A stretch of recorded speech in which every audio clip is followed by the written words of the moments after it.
आखिर वह कीड़ा कौन था जिसने कर्ण की जांघ को काटा था? क्या उसे भविष्य में कर्ण की मृत्यु निश्चित करने के लिए ही भेजा गया था?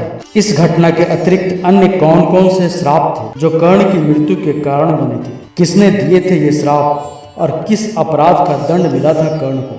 इन सभी प्रश्नों का उत्तर जानने के लिए इस वीडियो के अंत तक बने रहें। दोस्तों, स्वागत है आपका हमारे चैनल पर। वीडियो में आगे बढ़ने से पहले वीडियो को लाइक करें, हमारे चैनल को सब्सक्राइब करें, साथ ही बेल आइकन जरूर दबाएं। चलिए करते हैं ज्ञान की बात। महाभारत के शांति पर्व अध्याय 2 में नारद जी युधिष्ठिर को बताते हैं कि जब गुरु द्रोण ने कर्ण को ब्रह्मास्त्र का ज्ञान देने से मना कर दिया, तब द्रोणाचार्य की आज्ञा से लेकर कर्ण सहसा महेंद्र पर्वत पर परशुराम जी के पास चला गया। परशुराम जी के पास जाकर उसने मस्तक झुकाकर उन्हें प्रणाम किया और कहा, मैं भृगुवंशी ब्राह्मण हूँ। ऐसा कहकर उसने गुरु भाव से उनकी शरण ली।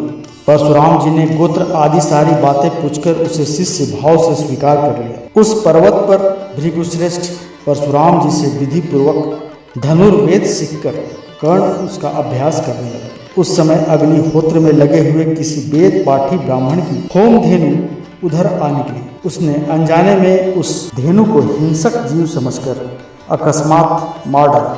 अनजाने में यह अपराध बन गया। ऐसा समझकर कर्ण ने ब्राह्मण को सारा हाल बता दिया और उनसे कहा, भगवान, मैंने अनजाने में आपकी गाय मार डाली, अतः आप मेरा यह अपराध क्षमा करके मुझे पर कृपा कीजिए। कर्ण ने इस बात को बार बार दोहराया। ब्राह्मण उसकी बात सुनते ही कुपित हो उठा और कठोर वाणी द्वारा उसे डांटता हुआ यह बोला, दुराचारी, तू मार डालने योग्य है। तू अपने इस पाप का फल प्राप्त कर ले।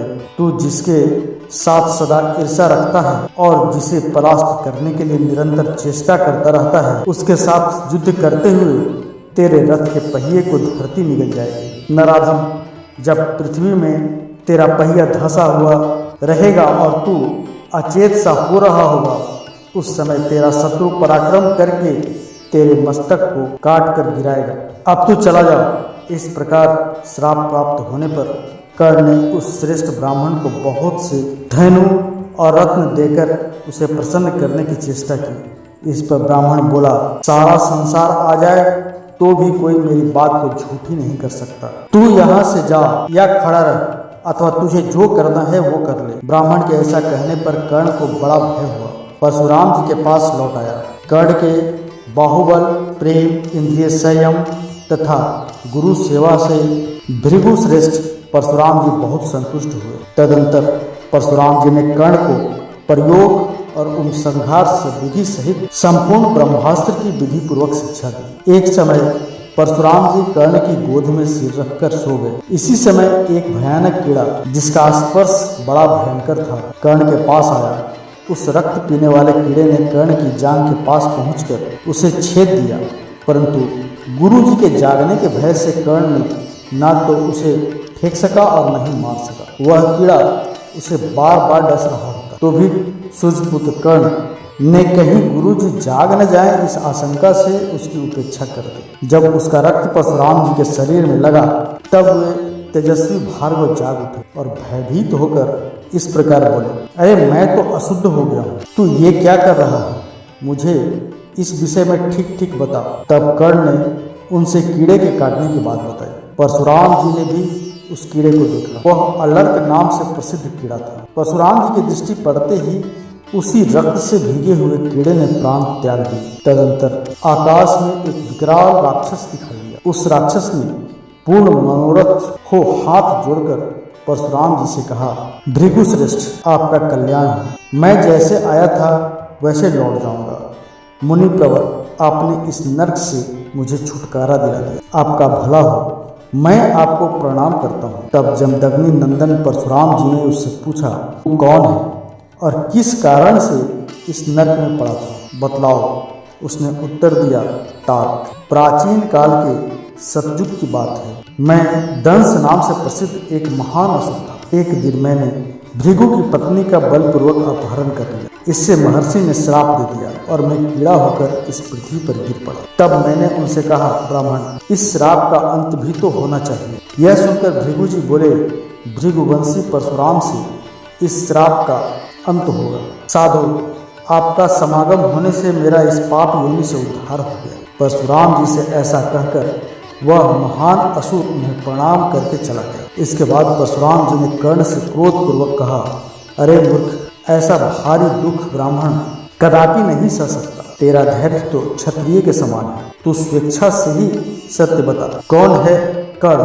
कर्ण परशुराम जी के श्राप के भय से डर गया, अतः उन्हें प्रसन्न करने की चेष्टा करते हुए कहा, भार्गव, आप यह जान लें कि मैं ब्राह्मण और क्षत्रिय से भिन्न सूत जाति में पैदा हुआ हूँ। भूमंडल के मनुष्य मुझे राधा पुत्र कर्ण कहते हैं। मैंने अस्त्र के लोभ से ऐसा किया है। यह सुनकर परशुराम जी इतने रोष में भर गए मानो वे उसे दग्ध कर डालेंगे। उधर कर्ण हाथ जोड़कर दीन भाव से कांपता हुआ पृथ्वी पर गिर पड़ा। तब वे उससे बोले, मूढ़, तूने ब्रह्मास्त्र के लोभ से झूठ बोलकर यहाँ मेरे साथ मिथ्याचार किया। इसलिए जब तक तू संग्राम में अपने समान योद्धा के साथ नहीं भिड़ेगा और तेरी मृत्यु का समय निकट नहीं आ जाएगा, तभी तक तुझे इस ब्रह्मास्त्र का स्मरण बना रहेगा। अब तू यहाँ से चला जा।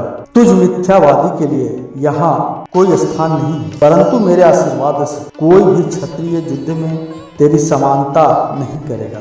परशुराम जी के ऐसा कहने पर कर्ण उन्हें न्यायपूर्वक प्रणाम करके वहाँ से लौटा। हालांकि उस कीड़े ने स्वयं को एक राक्षस बताया, परंतु कर्ण का मानना कुछ और ही था। कर्ण पर्व अध्याय 42 में जब अर्जुन और कर्ण का अंतिम युद्ध होने वाला था, उससे ठीक पहले कर्ण अपने सारथी बने राजा शल्य को बताते हैं कि पूर्व काल की बात है, मैं दिव्यास्त्र को प्राप्त करने की इच्छा से ब्राह्मण का वेश बनाकर परशुराम जी के पास रहता था शल्य। वह भी अर्जुन का ही हित चाहने वाले देवराज इंद्र ने मेरे कार्य के विघ्न उपस्थित कर दिया था। उस दिन गुरुदेव मेरी जांघ पर अपना मस्तक रखकर सो गए। उस समय इंद्र ने एक कीड़े के भयंकर शरीर में प्रवेश करके मेरी जांघ के पास आकर उसे काट लिया, काटकर उसमें भारी घाव कर दिया, और इस कार्य के द्वारा इन्होंने मेरे मनोरथ में विघ्न डाल दिया। जांघ में घाव हो जाने के कारण मेरे शरीर से रक्त का महान प्रवाह